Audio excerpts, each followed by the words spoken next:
कहानी की शुरुआत हमें अमेरिका और रूस के बीच चल रही कोल्ड वॉर के दौर में ले जाती है। इस तनाव भरे समय में रूस के अंदर पैट्रियट नाम की एक सीक्रेट ऑर्गेनाइजेशन काम कर रही होती है। ये ऑर्गेनाइजेशन इंसानों और जानवरों पर खतरनाक एक्सपेरिमेंट कर रही होती है ताकि ऐसे सुपर सोल्जर्स बनाए जा सकें जो अपने देश की हर हाल में रक्षा कर सकें। इन एक्सपेरिमेंट्स के दौरान कई प्रोजेक्ट्स पूरी तरह फेल हो जाते हैं और कई जिंदगियां बर्बाद हो जाती हैं। लेकिन इन्हीं नाकामियों के बीच कुछ एक्सपेरिमेंट कामयाब भी होते हैं। कुछ लोग असाधारण ताकत हासिल कर लेते हैं और सुपर हीरो बन जाते हैं। सब कुछ आगे बढ़ ही रहा होता है कि तभी एक भयानक और रहस्यमयी ब्लास्ट होता है जो पूरी लैब को तबाह कर देता है। इस धमाके में सारे सुपर हीरो प्रोजेक्ट्स खत्म हो जाते हैं और वहाँ मौजूद साइंटिस्ट्स का भी कोई सुराग नहीं मिलता।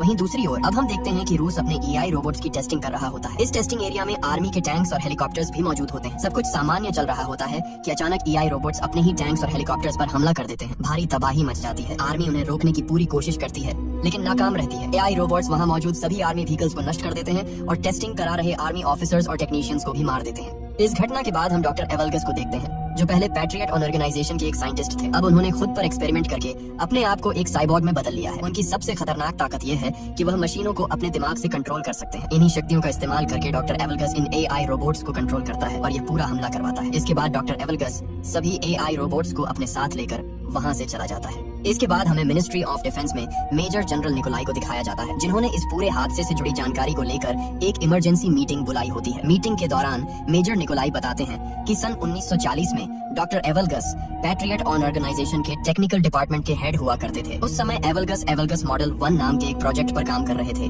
जिसके जरिए एक खास रिमोट की मदद से किसी भी इलेक्ट्रिक मशीन को कंट्रोल किया जा सकता था। लेकिन यह एक्सपेरिमेंट पूरी तरह फेल हो जाता है जिस वजह से पैट्रियट ऑर्गेनाइजेशन उनके प्रोजेक्ट को बंद कर देती है। यही बात डॉक्टर एवलगस के अंदर नफरत की वजह बन जाती है। धीरे धीरे वह पैट्रियट के हेड प्रोफेसर विक्टर से जलने लगते हैं क्योंकि विक्टर इंसानों को सुपर हीरो बनाने वाले प्रोजेक्ट पर काम कर रहे थे और उन्हें लगातार सफलता मिल रही थी। इसी जलन और गुस्से में डॉक्टर एवलगस अपने एक्सपेरिमेंट को पूरा करने के लिए विक्टर की रिसर्च चुराने का फैसला करता है। इस दौरान कई लोग मारे जाते हैं और आखिरकार इस अपराध की वजह से डॉक्टर एवलगस को जेल भेज दिया जाता है। लेकिन जेल भी उसे ज्यादा समय तक नहीं रोक पाती। कुछ समय बाद वह किसी तरह जेल से भाग निकलता है और जाकर अपनी पुरानी लैब में छुप जाता है। जब मिलिट्री को इसकी खबर मिलती है तो वह डॉक्टर एवलगस को पकड़ने के लिए उसकी लैब पर रेड करने जाती है। मगर एवलगस को पहले से ही अंदाजा होता है कि मिलिट्री वहाँ जरूर पहुंचेगी, इसलिए वह लैब में पहले ही एक बम प्लांट कर देता है। जैसे ही मिलिट्री लैब में दाखिल होती है जोरदार धमाका होता है। पूरा इलाका तबाह हो जाता है और वहाँ मौजूद सभी मिलिट्री पर्सनल मारे जाते हैं। लैब पूरी तरह से डिस्ट्रॉय हो जाती है। इस एक्सप्लोजन के बाद मिनिस्ट्री ऑफ डिफेंस को यही लगता है कि शायद डॉक्टर एवलगस भी इस धमाके में मारा गया है, लेकिन हकीकत इससे बिल्कुल अलग होती है।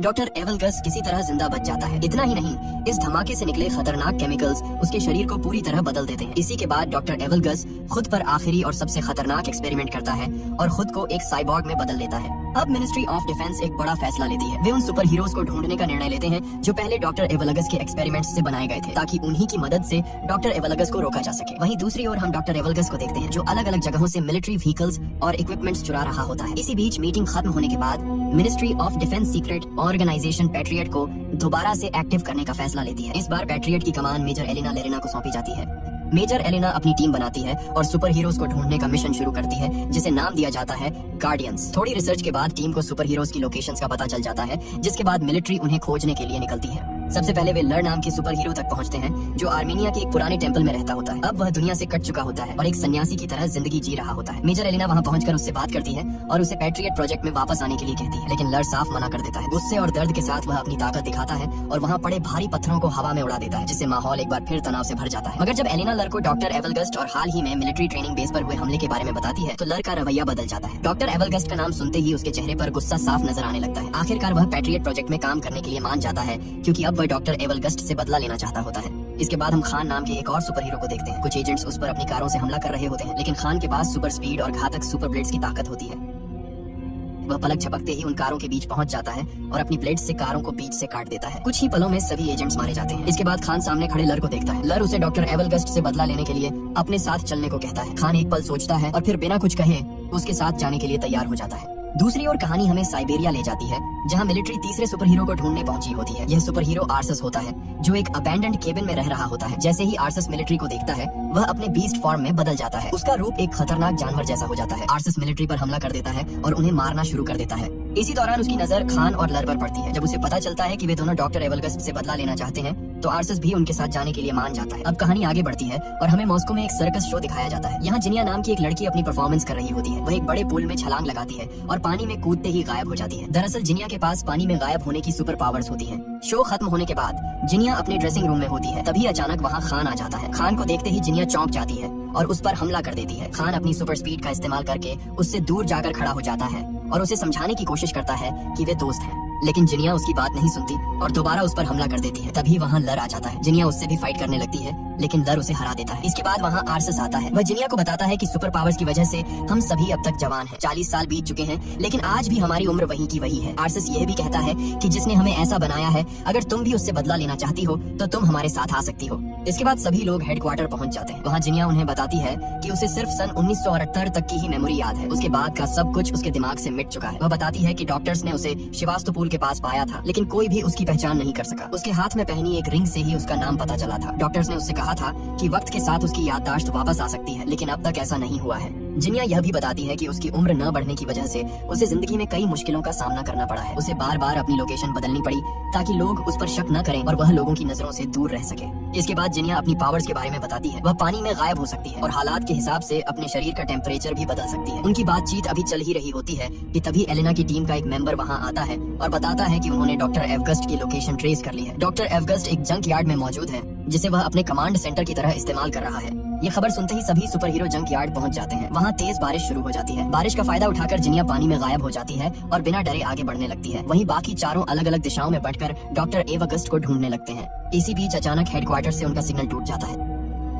उधर डॉक्टर एवगस्ट के गार्ड्स जिनिया को देख लेते हैं, क्योंकि एवगस्ट ने अपने गार्ड्स को एक्स्ट्रा विजन दे रखा होता है। वे जिनिया के बॉडी टेम्परेचर से उसकी लोकेशन पकड़ लेते हैं और सुपर वेपन से वहीं उसे फ्रीज कर देते हैं। दूसरी ओर खान और आर्सस अपनी सुपर पावर्स का इस्तेमाल करते हुए गार्ड्स पर टूट पड़ते हैं और एक एक करके उन्हें मारने लगते हैं। लेकिन जैसे ही खान कुछ पल के लिए रुकता है, एक सिपाही मौके का फायदा उठाकर उस पर इंजेक्शन शूट कर देता है। इंजेक्शन लगते ही खान बेहोश हो जाता है। वहीं आर्सस को भी डॉक्टर एवगस्ट के गार्ड्स चालाकी से फंसाकर पकड़ लेते हैं। दूसरी तरफ लर अपने शरीर को पत्थरों से कवर कर लेता है। वह अपने दोनों हाथ एक साथ जमीन पर मारता है, जिससे वहाँ हल्का सा भूकंप आ जाता है। इसके बाद वह कई सिपाहियों को मार देता है। तभी डॉक्टर एवगस्ट खुद वहाँ आ जाता है। लर उस पर पत्थरों से हमला करता है और दोनों के बीच जबरदस्त फाइट शुरू हो जाती है। लेकिन डॉक्टर एवगस्ट पर लर के हमलों का कोई असर नहीं होता। एवगस्ट लर को बुरी तरह पीटता है और उसे घुटनों पर लाकर उसकी कमर तोड़ देता है। लर गंभीर रूप से घायल हो जाता है। इसके बाद डॉक्टर एवगस्ट सभी को एक मैग्नेटिक शील्ड वाले चेंबर में बंद कर देता है। वहाँ वह उनसे कहता है कि उसे पहले से पता था कि वे सब यहाँ आएंगे, इसलिए उसने अपने गार्ड्स को उनसे लड़ने के लिए सुपर वेपन से लैस कर दिया था। इसके बाद वह उन सभी को अपने साथ जुड़ने का ऑफर देता है, लेकिन आर्सस साफ मना कर देता है। अब डॉक्टर एवगस्ट अपने कंट्रोल में लिए हुए चोरी किए गए टैंक्स और मिलिट्री व्हीकल्स को एक्टिव करता है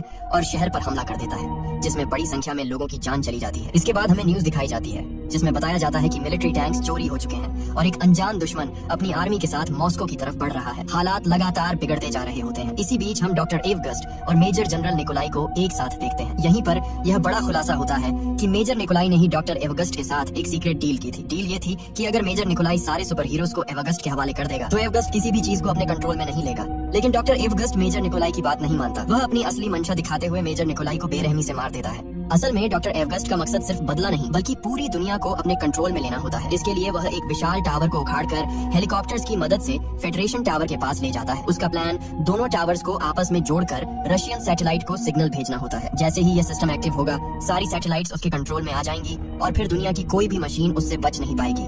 इसी दौरान मेजर एलेना कमांड सेंटर से लर को हेडक्वार्टर ले आती है। जब लर को होश आता है तो वह मेजर एलेना को बताता है कि बेहोशी की हालत में उसने अपनी बेटी को देखा था। उसने अपनी बेटी को बूढ़ा होते और अपनी आंखों के सामने मरते हुए देखा। सुपर पावर्स की वजह से उसकी उम्र नहीं बढ़ी, लेकिन उसकी बेटी वक्त के साथ बूढ़ी होती चली गई। यह याद उसे अंदर से तोड़ चुकी होती है। कुछ ही देर बाद प्रोफेसर विक्टर मेजर एलेना से मिलने आते हैं। वह बताते हैं कि वह कई सालों से छुप कर रह रहे थे, लेकिन जब उन्होंने न्यूज में एवगस्ट को देखा तो उन्हें वापस आना पड़ा। विक्टर कहता है कि एवगस्ट को हराने के लिए उनकी मदद बेहद जरूरी है। वह तुरंत लर का इलाज शुरू कर देता है और मेजर एलेना को एवगस्ट की लैब के बारे में जरूरी जानकारी देता है। इसके बाद मेजर एलेना अपनी टीम के साथ एवगस्ट की लैब पर पहुंचती है। वहाँ वे सभी गार्ड्स को मारकर गार्डियंस को आजाद करा लेते हैं। आर्सस मेजर एलेना को बताता है कि हर दिन वह एक जानवर में बदलता जा रहा है और उसे डर है कि कहीं वह हमेशा के लिए जानवर ही न बन जाए। एलेना उसे भरोसा दिलाती है कि ऐसा कभी नहीं होने देगी और शायद प्रोफेसर विक्टर उसे ठीक कर सकें। उधर हम प्रोफेसर विक्टर को एवगस्ट की लैब में उसके प्रोजेक्ट्स की स्टडी करते हुए देखते हैं। तभी अचानक वहाँ डॉक्टर एवगस्ट आ जाता है। विक्टर उसे देखते ही कहता है कि उसने उसके साथ धोखा किया है और सुपर हीरो प्रोजेक्ट पर अकेले काम करके उसके साथ गलत किया है। एवगस्ट गुस्से में कहता है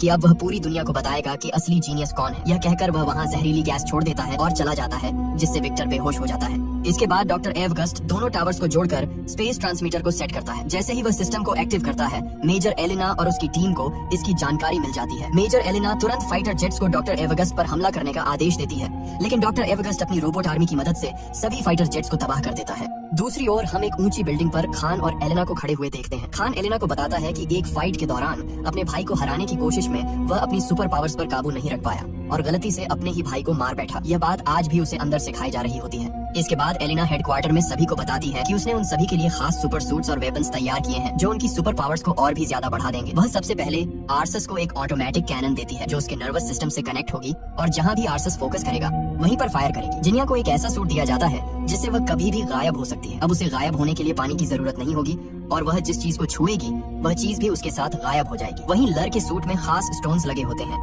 जिनकी मदद से वह अपनी पावर्स का इस्तेमाल करते हुए कहीं भी पत्थरों का चाबुक बना सकता है। इसके बाद हमें खान का सूट दिखाया जाता है जिसमें पहले से कहीं ज्यादा शार्प और खतरनाक 2 ब्लेड्स लगे होते हैं। खान का यह सूट इस तरह डिजाइन किया गया होता है कि उस पर गोलियों और इंजेक्शंस का कोई असर नहीं पड़ता। इसके बाद सभी अपने अपने नए सूट्स और वेपन्स के साथ ट्रेनिंग शुरू करते हैं। लगातार कड़ी ट्रेनिंग और मेहनत के बाद वे सभी अपने सूट्स और हथियारों को पूरी तरह कंट्रोल करना सीख जाते हैं। वहीं दूसरी ओर डॉक्टर एवगस्ट रशियन सैटेलाइट को सिग्नल भेजने के लिए दोनों टावर्स को चार्ज कर रहा होता है। उसका प्लान साफ होता है। जैसे ही स्पेस ट्रांसमीटर एक्टिव होगा, सैटेलाइट को सिग्नल भेज दिया जाएगा। इन सबको रोकने के लिए गार्डियंस के पास अब सिर्फ 1 घंटे का समय बचा होता है। मेजर एलेना दोनों टावर्स के चारों तरफ बनी शील्ड को बंद करने के लिए एक प्लान तैयार करती है। प्लान के मुताबिक शील्ड बंद होते ही सभी को तुरंत वहां से निकलना होगा क्योंकि इसके बाद मिलिट्री मिसाइल्स की मदद से दोनों टावर्स को तबाह कर दिया जाएगा। प्लान के अनुसार सभी आगे बढ़ते हैं। लर एक सीक्रेट टनल की मदद से पहले टावर में घुस जाता है और अपने इलेक्ट्रिक चाबुक से वहां मौजूद सभी गार्ड्स को मार देता है। दूसरी ओर आर्सस अपने ऑटोमेटिक कैनन से दूसरे टावर के गार्ड्स को खत्म करता है जिसमें जिनिया गायब होकर उसका साथ देती है। गार्ड्स को मारने के बाद जिनिया और आर्सस लर के पास उसकी बिल्डिंग में पहुंच जाते हैं। इसी दौरान खान भी अपने प्लेन की मदद से दोनों टावर्स के पास पहुंच जाता है, लेकिन तभी डॉक्टर एवगस्ट के AI रोबोट्स खान के प्लेन पर हमला कर देते हैं। हमला इतना जबरदस्त होता है कि प्लेन पूरी तरह डैमेज हो जाता है। खान को प्लेन से कूदने में परेशानी होने लगती है। उधर लर, जिनिया और आर्सस एक बहुत बड़े पाइप पर चलते हुए डॉक्टर एवगस्ट के मेन टावर की तरफ बढ़ रहे होते हैं। तभी एवगस्ट के गार्ड्स वहां पहुंच जाते हैं और उन पर फायरिंग शुरू कर देते हैं। गोलियों की बौछार के बीच आर्सस का पैर पाइप से फिसल जाता है और वह नीचे लटक जाता है। उसी वक्त लर अपने इलेक्ट्रिक चाबुक की मदद से एक शील्ड बना लेता है और ठीक उसी समय खान प्लेन से छलांग लगाकर उन गार्ड्स के नीचे लगे पाइप को काट देता है। पाइप टूटते ही सारे गार्ड्स नीचे गिर जाते हैं और वहीं मारे जाते हैं। उधर लैब में एलेना को प्रोफेसर विक्टर बहुत ही बुरे हाल में मिलते हैं। कमजोर आवाज में विक्टर उसे बताते हैं कि अगर सभी सुपर हीरो अपनी पावर्स को एक साथ मिला लें तो वे एक बेहद शक्तिशाली एनर्जी पैदा कर सकते हैं। वही एनर्जी डॉक्टर एवगस्ट को हराने का एकमात्र तरीका है। दूसरी तरफ गार्डियंस लगातार गार्ड्स को मारते हुए एनर्जी जनरेटर तक पहुंच जाते हैं। वहां जिनिया अपने शरीर का टेम्परेचर बढ़ाकर जनरेटर को पकड़ लेती है। यह उसके लिए बेहद दर्दनाक होता है, लेकिन फिर भी वह हिम्मत नहीं हारती। जिनिया जनरेटर में शॉर्ट सर्किट कर देती है जिससे वह बंद हो जाता है। ऐसा करते ही वह बेहोश होकर गिरने वाली होती है, लेकिन आर्सस उसे संभाल लेता है। जनरेटर बंद होते ही उस टावर की शील्ड हट जाती है। यह देखकर एलेना और उसकी टीम खुश हो जाती है। वे तुरंत उस टावर पर मिसाइल अटैक का आदेश देना चाहते हैं, लेकिन एलेना उनसे गार्डियंस के बाहर निकलने तक थोड़ा समय मांगती है। इसी दौरान गार्डियंस सीधे डॉक्टर एवगस्ट से लड़ने चले जाते हैं। आर्सस उस पर अपने कैनन से फायर करने ही वाला होता है, लेकिन एवगस्ट उसकी मशीन को कंट्रोल करके बंद कर देता है। इसके बाद लर अपने इलेक्ट्रिक चाबुक से हमला करता है, मगर एवगस्ट उसका चाबुक पकड़कर उसे दूर फेंक देता है। खान भी उस पर अटैक करता है, लेकिन एवगस्ट उसे भी हवा में उछालकर दूर गिरा देता है। तभी जिनिया अपनी पावर से लर को गायब कर देती है। लर अचानक सामने आकर अपने इलेक्ट्रिक चाबुक से एवगस्ट को पकड़ लेता है। खान दोबारा हमला करने की कोशिश करता है, लेकिन एवगस्ट अपनी एनर्जी से चाबुक को तोड़ देता है और सभी को एक साथ दूर फेंक देता है। आर्सस अपने बीस्ट मोड में आकर एवगस्ट पर हमला करता है, लेकिन अब एवगस्ट इतना पावरफुल हो चुका होता है